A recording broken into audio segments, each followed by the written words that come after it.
Well, Georgie Lazari is from the charity First Steps. They help people with eating disorders. Thanks so much for speaking to us. Now, we've seen in the news today, there's been a sharp increase in the number of people being admitted to hospital with eating disorders. Have you seen an increase with people being referred to you over the last 16 months or so?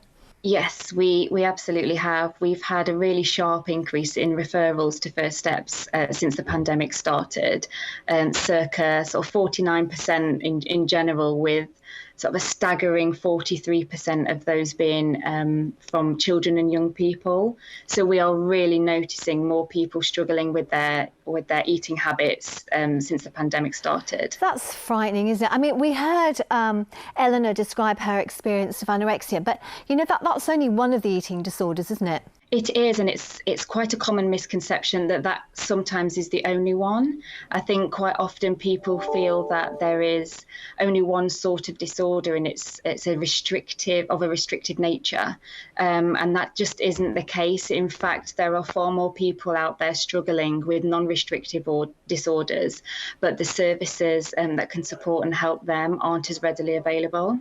That's what I was going to ask you next, actually, about the services. How difficult and how easy is it for people to access help? It can be quite challenging for people to access support on the NHS.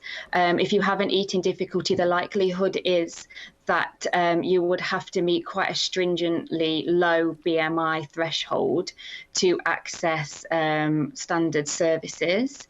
We at First Steps don't have any criteria in place. We don't ask for a formal diagnosis, meaning that our services are accessible to anybody of any background, gender, weight, any difficulty, any age.